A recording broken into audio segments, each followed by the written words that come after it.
होली, ये नाम सुनते ही हमारे जहन में क्या आता है? रंग, हंसी खुशी, जश्न, है ना? लेकिन क्या हो अगर मैं कहूं कि एक गांव ऐसा भी है जहां होली का त्योहार मातम और खौफ का दूसरा नाम है।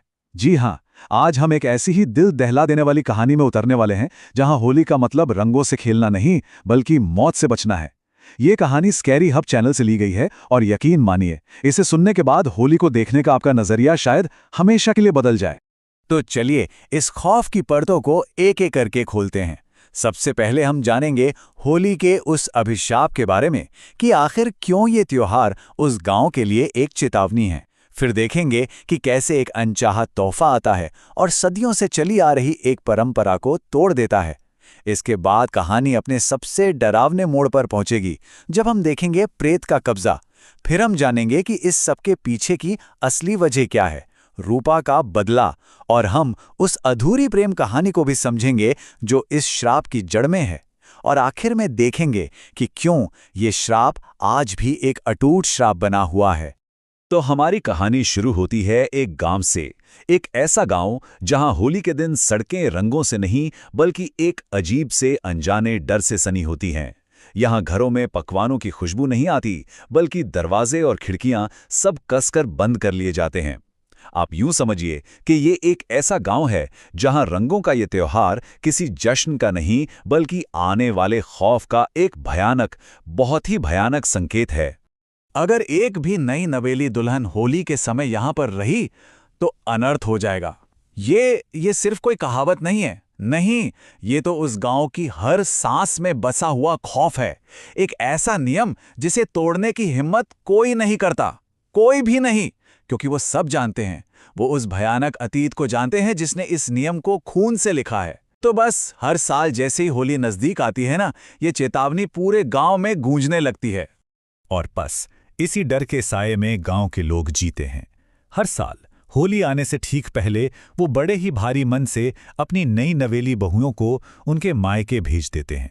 ये कोई रस्म नहीं बल्कि एक मजबूरी है, अपने ही परिवार के सदस्य को एक ऐसे अलौकिक खतरे से बचाने की एक हताश कोशिश जो सिर्फ होली के दिन जागता है और सिर्फ नई दुल्हनों को ही अपना शिकार बनाता है। तो सदियों से ये परंपरा निभाई जा रही थी।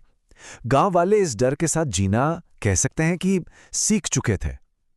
लेकिन हर कहानी में एक मोड़ आता है ना, एक ऐसा मोड़ जब ये सदियों पुरानी परंपरा अनजाने में ही सही टूटने वाली थी और एक अनचाहा तोहफा उस खौफ को दरवाजे पर ले आता है जिसे गांव वाले इतने सालों से बाहर रखने की कोशिश कर रहे थे। कहानी में ये मोड़ आता है जब नंदिनी के पास उसकी पुरानी दोस्त सुप्रीता का फोन आता है। एक ऐसी दोस्त जिससे वो सालों से बात नहीं कर पाई थी। सुप्रीता बड़े ही उत्साह से उसे बताती है कि वो उसे एक सरप्राइज देने वाली है, एक ऐसा तोहफा जिसे देखकर नंदिनी अपनी सारी शिकायतें भूल जाएगी। पर बेचारी सुप्रीता को जरा भी अंदाजा नहीं था कि उसका ये सरप्राइज नंदिनी की जिंदगी का सबसे बड़ा खौफ बनने वाला है।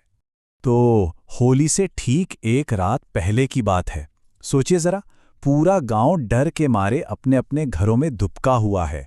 सड़कों पर मौत का सन्नाटा पसरा है और तभी उस खामोशी को चीरती हुई एक आवाज आती है। नंदिनी के घर के दरवाजे की घंटी बजती है। अब सवाल यह है कि उस वक्त उस दरवाजे पर कौन हो सकता है। नंदिनी दरवाजा खोलती है और सामने उसकी दोस्त सुप्रीता अपने नए पति गौरव के साथ खड़ी थी। सुप्रीता के चेहरे पर तो खुशी और सरप्राइज देने का उत्साह था, लेकिन उसे देखते ही नंदिनी का चेहरा डर से सफेद पड़ गया। क्यों? क्योंकि उसने अपनी दोस्त को नई नवेली दुल्हन के जोड़े में देखा और वो एक झटके में समझ गई कि सुप्रीता अनजाने में सीधे उस श्राप के मुंह में चली आई है जिससे पूरा गांव कांपता है। सुप्रीता तो बस अपनी शादी के बाद की पहली होली अपनी सबसे अच्छी दोस्त के साथ मनाना चाहती थी, लेकिन उसकी इस मासूम सी इच्छा का जवाब नंदिनी और उसके परिवार की घबराहट और दहशत से मिला। वो सब उसे तुरंत उसी वक्त गांव छोड़ने के लिए कहते हैं। उसे उस जानलेवा खतरे के बारे में समझाने की कोशिश करते हैं जिसमें वो अनजाने में कदम रख चुकी थी। अब सुप्रीता और गौरव तो कुछ समझ ही नहीं पा रहे थे। तब नंदिनी के माता पिता कांपती हुई आवाज में उन्हें रूपा की कहानी बताते हैं। रूपा, गांव की वो भटकती आत्मा जो सालों से इंतजार करती है सिर्फ नई दुल्हनों का, उन दुल्हनों का जो होली के दिन गांव में रहने की जुर्रत करती हैं, कहते हैं कि वो उन्हें अपने साथ उस अंधेरे में ले जाती है जहां से आज तक कोई वापस नहीं आया। अब देखिए, शहर में पले बड़े गौरव और सुप्रीता को ये सब सुनकर एक अंधविश्वास ही लग रहा था, लेकिन अपने दोस्त के परिवार का डर देखकर वो सुबह होने से पहले ही निकलने के लिए मान जाते हैं। उन्होंने सोचा, चलो ठीक है, सुबह होते ही इस अजीब से गांव और इसकी कहानियों को पीछे छोड़ देंगे। लेकिन ऐसा लगता है कि उस श्राप की कुछ और ही योजनाएं थीं। जैसे ही वो जाने के लिए कार स्टार्ट करने की कोशिश करते हैं, इंजन एक झटके के साथ बंद हो जाता है। गौरव ने बहुत कोशिशें की, पर कार टस से मस नहीं हुई। जब उन्होंने मदद के लिए गांव के मैकेनिक को फोन किया, तो उसने डर से कांपती हुई आवाज में दरवाजा खोलने तक से इनकार कर दिया। अब उन्हें एहसास हो रहा था कि वो यहां फंस चुके हैं। हर दरवाजा बंद था, हर रास्ता बंद, मदद की कोई उम्मीद बाकी नहीं थी। अब भागना नामुमकिन था। तो अब सुप्रीता और गौरव को साल की सबसे खतरनाक रात यानी होली की रात उसी शापित गांव में बिताने के लिए मजबूर होना पड़ता है। आधी रात का वक्त, गांव में खौफनाक सन्नाटा, और तभी गौरव की नींद एक हल्की सी, बहुत ही हल्की सी आवाज से टूटती है। छम छम, पायल की एक खौफनाक आवाज जो घर के अंदर से ही आ रही थी। वो हड़बड़ाकर उठता है, मुड़कर देखता है और उसका दिल जोर से धड़कने लगता है। बिस्तर पर सुप्रीता की जगह खाली थी। सुप्रीता कहाँ चली गई? वो धीरे से फुसफुसाता है और घर के अंदर उसकी घबराहट भरी तलाश शुरू हो जाती है। गौरव दौड़कर बाहर आंगन में जाता है और उसे सुप्रीता वहां खड़ी दिखती है, पर वो सुप्रीता नहीं थी। उसके होठों पर एक अजीब, एक राक्षसी मुस्कान थी। उसकी आंखें जैसे किसी और ही दुनिया में घूर रही थीं। और फिर एक ऐसी आवाज जो उसकी अपनी थी ही नहीं, उसके मुंह से निकली। अगर वो होली मनाएगी तो सिर्फ खून की होली मनाएगी। ये भयानक नजारा और वो गैर इंसानी आवाज, गौरव का दिमाग इसे बर्दाश्त नहीं कर सका और वो डर के मारे वहीं बेहोश हो गया। जब गौरव को होश आता है तो वो एक ऐसे दुस्वप्न में जागता है जिसकी उसने कभी कल्पना भी नहीं की थी। जो खौफ अब तक सिर्फ एक साये की तरह था ना, अब वो रूपा के बदले के रूप में एक भयानक हिंसा का रूप ले चुका था। गौरव अपनी आंखें खोलता है और देखता है कि गांव वालों ने सुप्रीता को एक खंबे से बांध रखा है।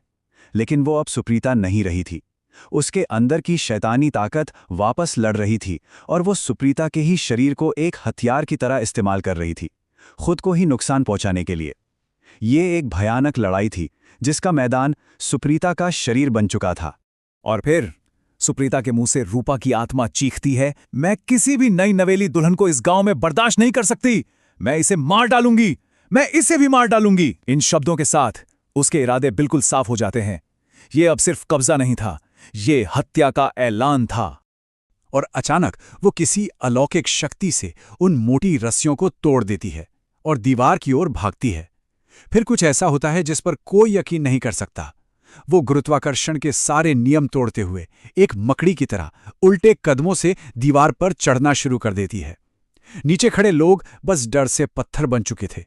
ये एक असंभव और बहुत ही भयानक नजारा था।